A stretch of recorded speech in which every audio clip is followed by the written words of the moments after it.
మత్తయి సువార్త 19వ అధ్యాయము. యేసు ఈ మాటలు చెప్పి చాలించిన తర్వాత గలిలయ నుండి యోర్దాను అద్దరినున్న యూదయ ప్రాంతములకు వచ్చెను.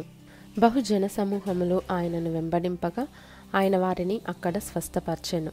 పరిసయ్యులు ఆయనను శోధింపవలెనని ఆయన యొద్దకు వచ్చి, ఏ హేతువు చేతనైనను పురుషుడు తన భార్యను విడనాడుట న్యాయమా అని అడుగగా, ఆయన సృజించిన వాడు ఆది నుండి వారిని పురుషునిగాను స్త్రీనిగాను సృజించెననియు, ఇందు నిమిత్తము పురుషుడు తల్లిదండ్రులను విడిచి తన భార్యను హత్తుకొనును, వారిద్దరును ఏక శరీరముగా ఉందురని చెప్పెననియు మీరు చదవలేదా?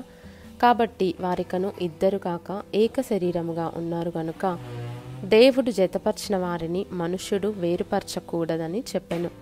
అందుకు వారు, అలాగైతే పరిత్యాగ పత్రికనిచ్చి ఆమెను విడనాడుమని మోషే ఎందుకు ఆజ్ఞాపించెనని వారాయనను అడుగగా, ఆయన, మీ హృదయ కాఠిన్యమును బట్టి మీ భార్యలను విడనాడా మోషే సెలవిచ్చెను గాని ఆది నుండి అలాగు జరగలేదు. మరియు వ్యభిచారము నిమిత్తమే తప్ప తన భార్యను విడనాడి మరి ఒకతను పెళ్లి చేసుకొనివాడు వ్యభిచారం చేయుచున్నాడనియు, విడనాడబడిన దానిని పెళ్లి చేసుకొనివాడు వ్యభిచారము చేయుచున్నాడనియు మీతో చెప్పుచున్నానని వారితో ననెను.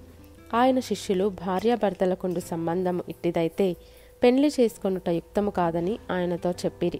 అందుకు ఆయన, అనుగ్రహము నొందినవారు తప్ప మరి ఎవరును ఈ మాటను అంగీకరింపనేరరు. తల్లి గర్భము నుండి నపుంసకులుగా పుట్టినవారు గలరు, మనుషుల వలన నపుంసకులుగా చేయబడిన నపుంసకులను గలరు. పరలోక రాజ్యము నిమిత్తము తమ్మును తామే నపుంసకులనుగా చేసుకొనిన నపుంసకులను గలరు. ఈ మాటను అంగీకరింపగలవాడు అంగీకరించునుగాక అని వారితో చెప్పెను. అప్పుడు ఆయన వారి మీద చేతులుంచి ప్రార్థన చేయవలెనని కొందరు చిన్నపిల్లలను ఆయన యొద్దకు తీసుకొని వచ్చిరి. ఆయన శిష్యులు తీసుకొని వచ్చిన వారిని గద్దింపగా, యేసు, చిన్నపిల్లలను ఆటంకపరచక వారిని నా యొద్దకు రానియుడి, పరలోక రాజ్యము ఈలాటి వారిదని వారితో చెప్పి వారి మీద చేతులుంచి అక్కడ నుండి లేచిపోయెను. ఇదిగో, ఒకడు ఆయన యొద్దకు వచ్చి, బోధకుడా, నిత్యజీవం పొందుటకు నేను ఏ మంచి కార్యము చేయవలెనని ఆయనను అడిగెను. అందుకాయన, మంచి కార్యమును గూర్చి నన్నెందుకు అడుగుచున్నావు? మంచివాడొక్కడే. నీవు జీవంలో ప్రవేశింపగోరిన ఎడల ఆజ్ఞలను గైకొనుమని చెప్పెను. అతడు ఏ ఆజ్ఞలని ఆయనను అడుగగా, యేసు, నరహత్య చేయవద్దు, వ్యభిచరింపవద్దు, దొంగిలవద్దు, అబద్ధ సాక్ష్యము పలుకవద్దు, తల్లిదండ్రులను సన్మానింపుము, నిన్ను వలె నీ పొరుగువానిని ప్రేమింపవలెను అనునవియే అని చెప్పెను. అందుకు ఆ యవ్వనుడు, ఇవన్నీ అనుసరించుచునే ఉన్నాను, ఇకను నాకు కొదువ ఏమని ఆయనను అడిగెను.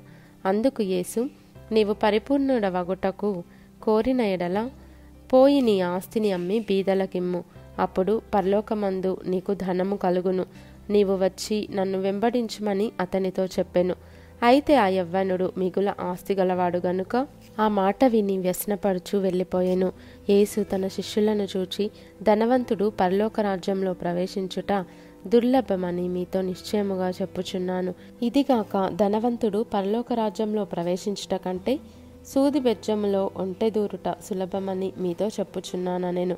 శిష్యులు ఈ మాట విని మిక్కిలి ఆశ్చర్యపడి, అలాగైతే ఎవడు రక్షణ పొందగలడని అడుగగా, యేసు వారిని చూచి, ఇది మనుష్యులకు అసాధ్యమే గాని దేవునికి సమస్తమును సాధ్యమని చెప్పెను.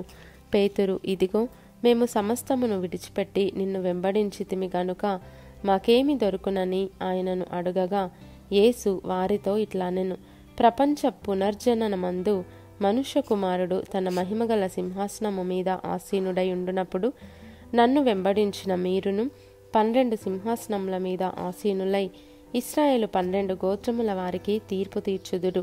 నా నామము నిమిత్తము అన్నదమ్ములనైనను, అక్కచెల్లెండ్రనైనను, తండ్రినైనను, తల్లినైనను, పిల్లలనైనను, భూములనైనను, ఇండ్లనైనను విడిచిపెట్టిన ప్రతివాడును 100 రెట్లు పొందును. ఇదిగాక నిత్యజీవంను స్వతంత్రించుకొనును. మొదటివారు అనేకులు కడపటివారగుదురు, కడపటివారు మొదటివారగుదురు.